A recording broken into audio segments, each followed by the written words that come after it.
All right, we're going to continue our discussion on imperialism, and we're going to keep moving to the east, and we're going to check in and see how China dealt with the West. So 15.5, China in the West. In this section, we'll talk about how Westerners gain increased trade rights in China, and we'll trace the history of that as well. We'll talk about within China how the reformers over time tried to strengthen China at different times, trying to resist Western imperialism. And then we'll look at finally how the Qing dynasty falls. So for centuries, certainly in the time that we've talked about China, whenever China did have dealings with the West, it had very strict regulations in terms of how Europeans were able to trade with them. These restrictions, this control, ensured that China had a very favorable, in its own favor, balance of trade with other nations. So it was selling more than it was having to import. By the 1800s, however, Western nations, European nations, industrialized nations, were using their power to increase their influence and tilt the balance of trade in East Asia in the favor of European countries.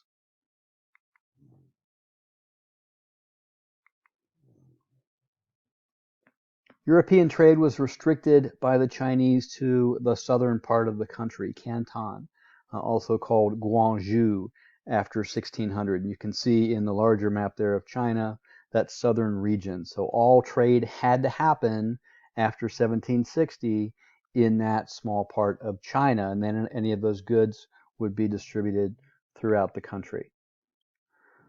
Foreigners that were dealing with trade were not allowed to live in Canton except during the trading season, and the trading season was limited to just part of the year from October to March. So after March, they have to get out and they're welcome to come back the next October.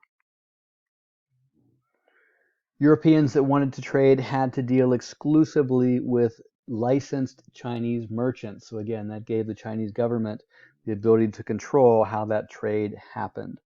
So they had to be licensed merchants.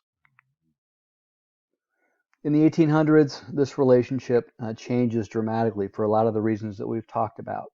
Again, China had long enjoyed a very favorable balance of trade with Europeans, able to sell more than it had to import. The Chinese had control. They controlled where the trade happened, they controlled how much was traded, what was traded, and the times that the European merchants were allowed to trade. China generally exported porcelain, tea, silk in exchange for gold and silver. So they had a very favorable trade surplus.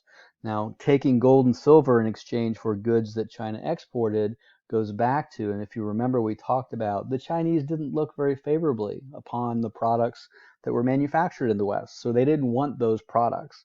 But gold and silver was certainly something that they valued. By the late 1700s, there are two developments, and you want to remember these two, that change this relationship between China and the European powers. Number one, China enters a period of decline. So again, it's the Qing dynasty during this time, Qing, and they begin a period of economic and political decline that we'll talk about a little bit more here in a bit. Europe gains power due to the Industrial Revolution, so they've been industrialized. And as part of that Industrial Revolution, now that they are spewing out manufactured products, they would like to have people to buy those products. So they needed expanded markets for those goods. And why not the huge population of China selling those goods to those people in China? By the late 1700s, merchants in Britain also, not inconsequentially, began selling opium, yes, the drug opium, into China. And the Chinese liked this very much. You can see a picture there of what they were called opium dens, where they would smoke opium. And basically, the Chinese as a people, as a nation, became addicted to this. So once that happens, the British are selling their opium into China in exchange for silver and gold now flowing out of the country. So this is disrupting that balance of trade, not to mention all the other things that go with addictions to drugs. So this is a wood print that highlights, again, addiction is addiction. An opium addict selling all his possessions to pay for his opium habit. This shows an addict's wife being sold to support his drug habit. Again, addiction is addiction. So China recognizes that it needs to try to do something to control the situation. So they outlaw opium, they make the use and sale of opium illegal, and they come down very hard on those Chinese dealers in opium. They ask the British to stop selling opium, hoping that the British would just stop doing it and that would help solve the problem. Well, the Britons, again, this is the European ethnocentric view. They say, hey, wait a second, we've got a right to free trade. You can't restrict or limit what we're able to sell into your country. So the British refused to stop selling opium into China, and they continued to import it. So the result of this is the Opium War in 1839, and this is going to be the first Opium War, but the Opium War in 1839. And if you can imagine, the British, again, strongest navy in the world, a very strong military. The Chinese at this point, not a very formidable military force, and the Chinese were no match for the British gunboats, and as a result, the Chinese are very easily defeated by the British. So the result of the first Opium War in 1839 is a loss for China. And as a result, to end the war, China is forced to sign a treaty, the Treaty of Nanking in 1842, and they're giving up a lot in signing the Treaty of Nanking. So a few things in that first treaty. The treaty includes payment of a huge indemnity, basically to make Britain whole for having had to fight the war. So a payment that was required to be sent to Britain. The second concession that China is forced to grant is to give British subjects, so British nationals, people in China, what's called extraterritoriality. And basically what that means is British nationals in China walking around on the streets are not subject to the laws of China. They're subject to the laws of Britain. So imagine from a Chinese perspective, they're giving up some sovereignty. They're giving up the right to control people in their territory because Chinese laws don't apply to them. A couple other things that are included in the Treaty of Nanking. China is forced to open up 5 additional ports. Remember, they all came into Canton in the beginning, required to trade there. Well, China's forced to open up 5 additional ports to allow trade with the British, and also territorially forced to give up control of the city of Hong Kong.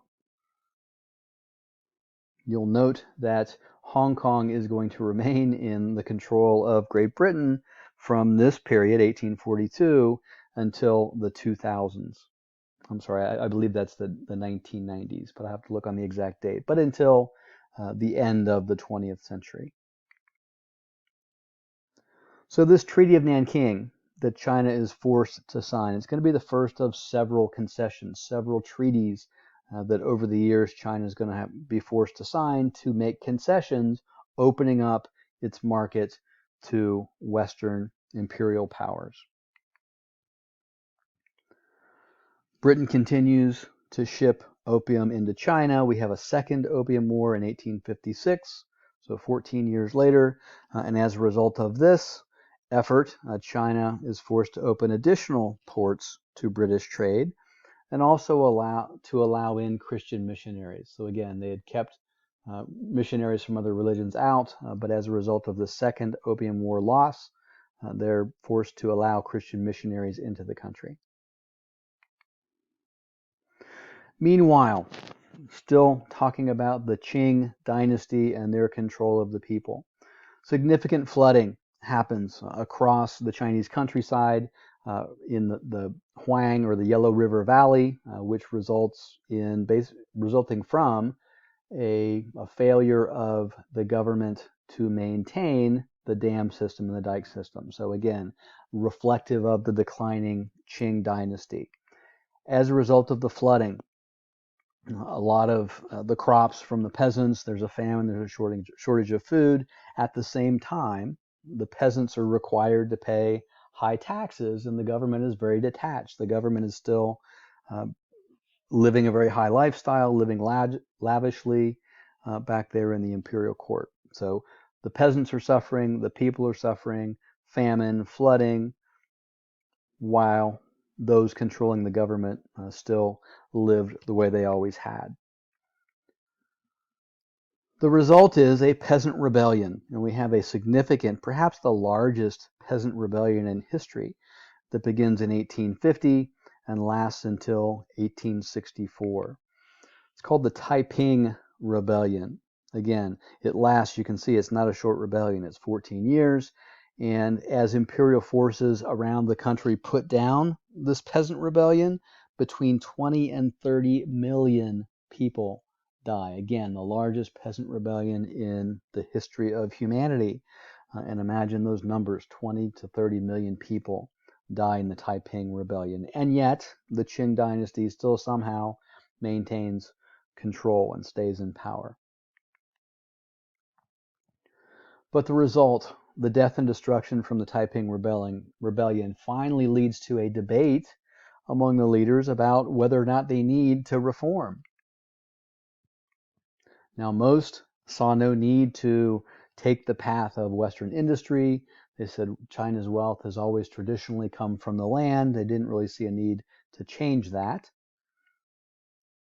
Chinese merchants were allowed to do business, and as we've talked about, merchants could be very prosperous, but they were at the bottom of the status pyramid, the social pyramid. But the Chinese merchants weren't necessarily seen as the source of economic prosperity, again, because the wealth traditionally had come from the land.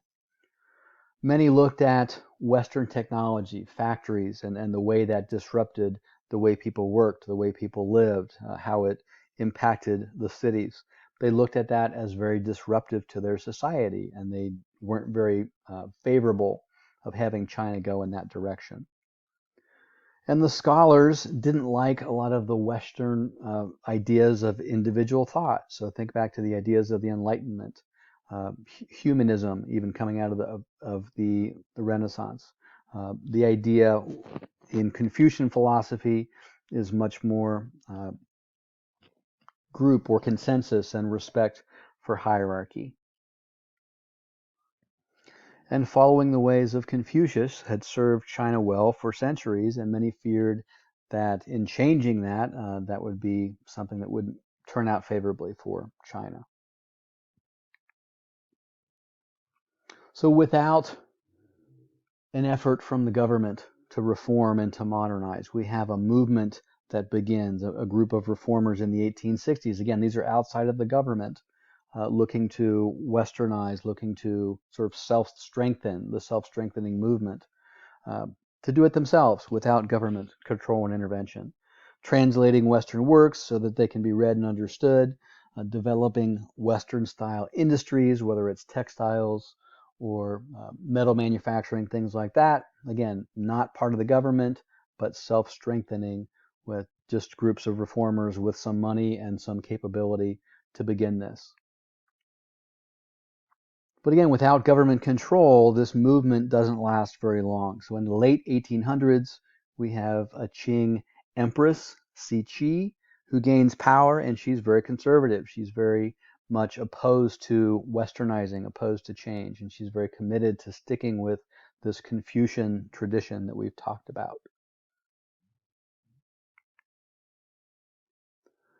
Meanwhile, while China debated what they needed to do to modernize and to reform their neighbor to the east, Japan embraces the idea of Western technology, embraces the idea of industrialization. And we'll talk in our last section in more detail about Japan. But at this point, recognize that China, instead of rejecting the idea of modernizing, they accept it. So in 1868, Japan begins to modernize, to industrialize. And as it does that, it gains more economic and political power, and it joins the ideas of the Western imperialists, the European imperialists, and it sees an opportunity to develop an empire in the vast geography of China. So we have a Japanese war with China, so the Sino-Japanese War in 1894. As a result, again, China is very weak. Japan is increasing in strength.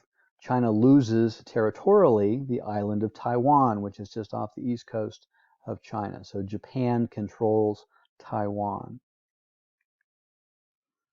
So here you can see on this map, as a result of the Sino-Japanese War, Japan also controls Korea at this point. We'll talk about that in our last section, but also Taiwan down there under control. So China's loss to the Japanese is another reflection of its overall weakness. And the European powers recognize the weakness and the opportunity in China. So European powers move in and they demand from the Qing dynasty concessions to trade with China, to sell their goods into China. So the European powers basically get together and they divide up, they carve out what are called spheres of influence. Now, these spheres of influence are territories where, for example, in the French territory, the green part there in the south of the country, where France has the exclusive rights to conduct trade in that area. And the British in this part of the country, the Germans in this part of the country, and the Russians in those parts to the north. Now, you didn't see the United States on that map, but historically the United States at this time was a significant trading partner with the Chinese. We didn't necessarily agree with the idea of spheres of influence, so the United States proposed um, um, a mechanism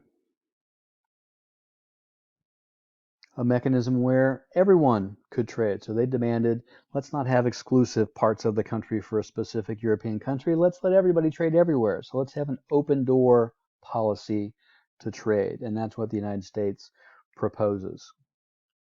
So here's a political cartoon that reflects the U.S. idea. Again, an open door policy to China where all who want to can enter and trade with China.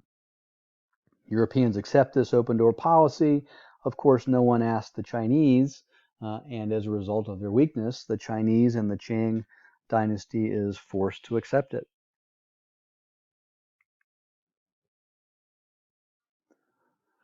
Now, there are still reformers within China, and they're blaming the Qing dynasty. They're blaming the conservatives in control for the failure to look ahead, for the failure to plan, for the inability of China to react to US and European influence. The Empress Cixi retired as the ruler of China in 1889, so perhaps maybe an opportunity here to change things as the conservative traditional empress steps aside. As her successor, we have a young emperor, Guangxu, who launches what he calls the 100 Days of Reform in 1898. So in his 100 Days of Reform, he's looking to modernize the government, to update the schools, expand education, modernize the military, introduce Western-style industry to the country. Really, these actions that the reformers had sought for a long time. In many ways, this was too much movement too fast, and the Empress changes her mind, and she and the conservatives retake control. They throw the young emperor into prison, and actually he ends up being executed, and any reforms that come out of his 100 Days of Reform are very quickly stopped.